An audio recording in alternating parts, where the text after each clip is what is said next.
सबसे पहले national income के ऑब्जेक्टिव्स हम लोग देख रहे हैं। Complete the following statement. सबसे पहले while estimating national income we include only value of final goods and services in order to make computation easier, avoid double counting, maximize national welfare of the people, evaluate the economic performance of a nation। सबसे closest कौन सा है बताओ?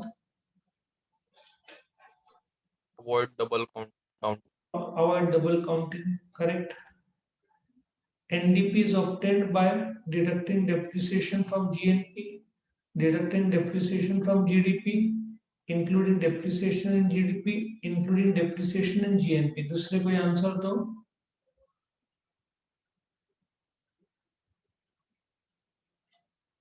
बोलो क्या answer है? Deducting depreciation from GDP। Correct। In India, national income is estimated using output method, income method, expenditure method, combination of output and income method। बोलो कौन बताएगा?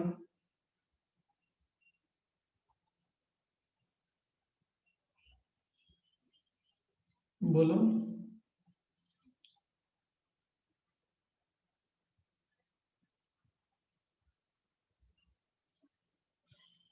कौन बताएगा?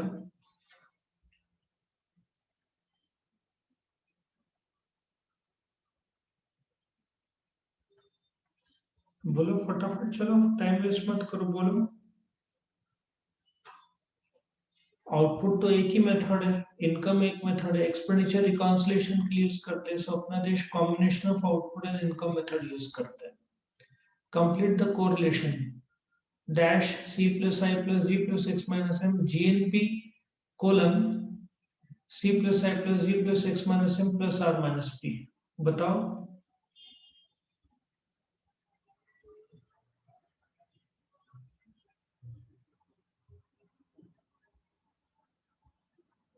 बोलो कोई भी बोलो आंसर फटाफट।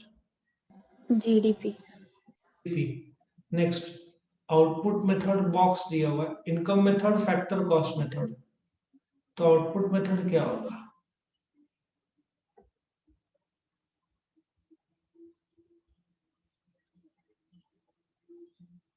बोलो फटाफट बोलो।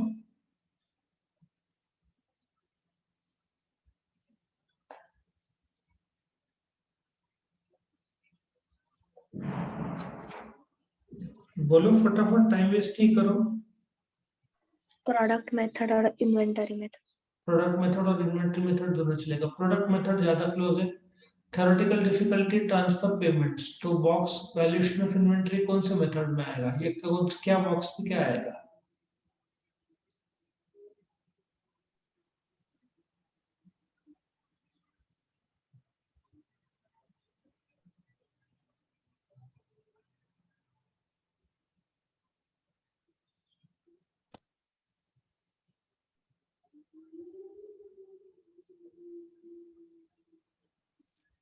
Theoretical difficulty transfer payment box valuation of inventory. बोलो फटाफट। Practical difficulty. Practical difficulty.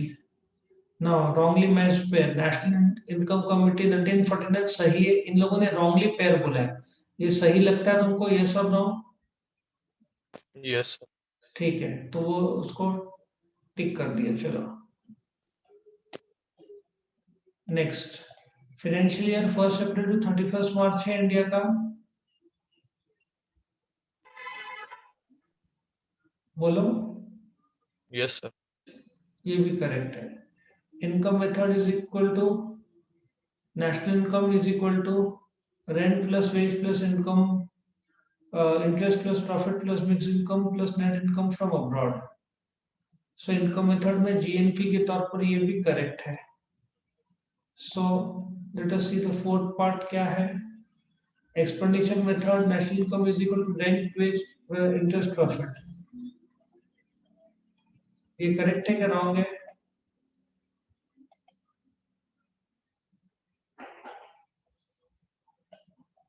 ये रॉन्ग है क्योंकि इसका करेक्ट है सी plus I plus G plus X minus M. ये उसका करेक्ट है मेथड, करेक्ट।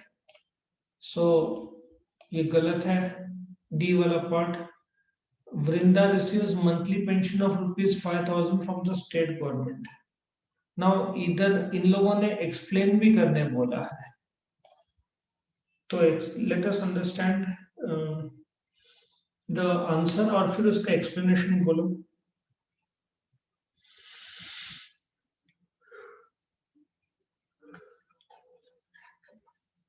कोई बोल सकता है?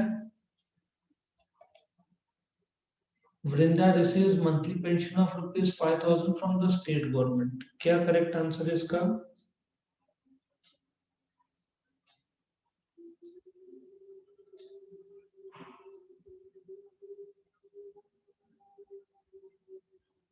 बोलो फटाफट.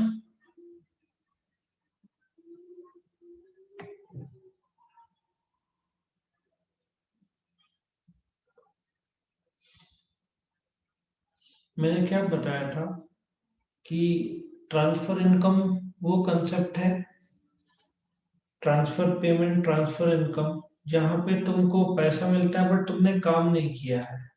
सो वहां पे लिखो तुम्हारे बुक के बाजू में ट्रांसफर पेमेंट.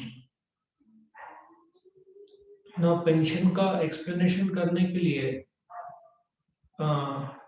जो पैसा तुमको मिल रहा है, गवर्नमेंट जो दे रहा है वो गवर्नमेंट का खर्चा है, लेकिन पेंशन रिटायरमेंट के बाद मिलता है. आदमी 58 या 60 एज के बाद में, so as to survive his retirement years, तो he is not working, therefore pension is a transfer income for him, but government के लिए वो transfer payment है, but one sided payment है, सामने से कुछ काम नहीं हो रहा है. So therefore Vrinda receives monthly pension, इसका correct answer is transfer payment. और reason ये है कि pension तो मिल रहा है, expenditure भी है government का, लेकिन वो कोई काम नहीं कर रहा because he is retired. Second number, Viru kept aside 100 bags out of 500 bags of wheat production in his farm for his family. Self-consumption. Self-consumption. So this is self-consumption. Next सवाल ये आता है कि is this 100 kg going to be counted in national income or not?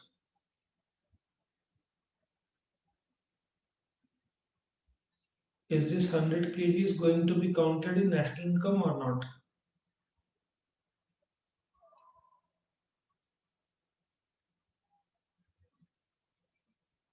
बोलो फटाफट. Yes, sir. The answer is yes. National income में count होगा. Next, Sheetal purchased wheat flour for her bakery from the flour mill. Now, let us understand the concept. Floor मतलब आटा, गहू जो है वो रॉ मटेरियल है, जो आटा है वो बन गया है, अभी आटा को प्रोसेस करके चपाती बनाने हैं. सो आटा इंटरमीडिएट गुड्स है. समझ में आ रहा है सबको? यस और नो? सब समझ में आ रहा है? Yes, sir. फाइनल प्रोडक्ट होगा चपाती. गहू है रॉ मटेरियल, फ्लोर मतलब आटा है इंटरमीडिएट गुड्स. तो वो है तो पेस्ट्री या बिस्किट या जो भी उसको उस आटे का बनाना है वो उसका चॉइस होगा. सो देयरफॉर सवाल ये होता है कि ये इंटरमीडिएट गुड्स नेशनल इनकम में काउंट होगा कि नहीं होगा, बताओ.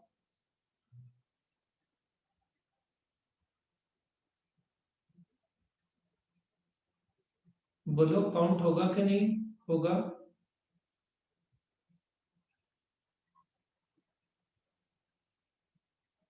सोचो, बोलो.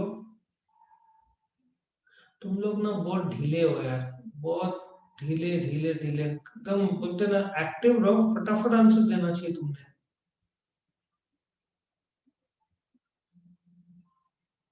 बोलो कैसे काउंट होगा. गहू 40 रुपए किलो, पिसाने का 5 रुपए किलो, इंटरमीडिएट गुड्स हुआ ये 45 का, लेकिन रोटी बनाई 70 रुपए की, तो 70 में 40 भी आ गया, 5 भी आ गया ना. समझ में आ रहा है मैं क्या बोल रहा हूँ? Yes, sir. तो जब फाइनल प्रोडक्ट काउंट कर रहे हैं तो उसमें रॉ मटेरियल और इंटरमीडिएट का कीमत ऑटोमेटिक आता है फाइनल प्राइस में। सो देयरफॉर इंटरमीडिएट गुड्स का नेशनल इनकम में काउंटिंग नहीं होता, डबल काउंटिंग हो जाएगा। चौथा, Shobha collected data regarding the money value of all final goods produced in the country for the financial year. इसका करेक्ट आंसर क्या है? National income. National income. So national income क्या करता है? Money value of the goods and services produced during a given accounting year without double counting. So it is a macro concept and a flow concept. आखिरी पांचवा, Rajendra has a total stock of 500 gel pens in his shop, which includes 200 gel pens produced in the previous financial year.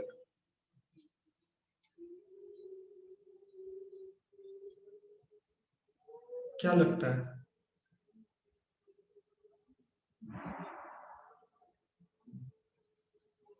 इसका I was considering stock concept, but stock concept तुम्हारा national wealth में आएगा। But इससे एक चीज पता चलता है कि जो पिछले साल का जो स्टॉक था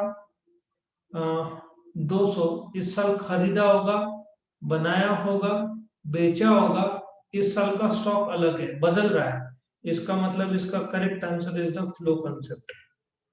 और बाय द वे, जो इस साल का टोटल स्टॉक में से जो 500 जेल पेन है, जिसमें से 200 जेल पेन पिछले साल के हैं, तो तुम 200 जेल पेन को इग्नोर करोगे, क्योंकि इस साल प्रोडक्शन हुआ है 300 जेल पेन का।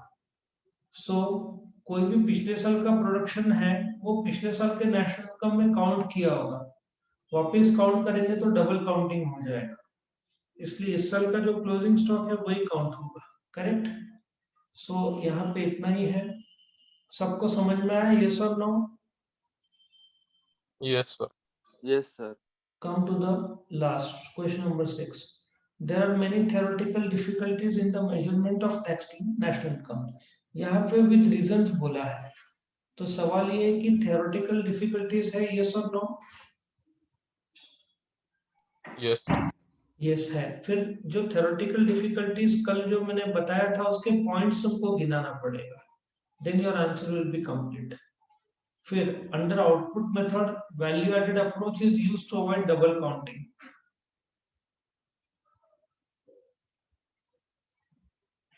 Under output method, value added approach is used to avoid double counting. बोलो। Agree. So agree।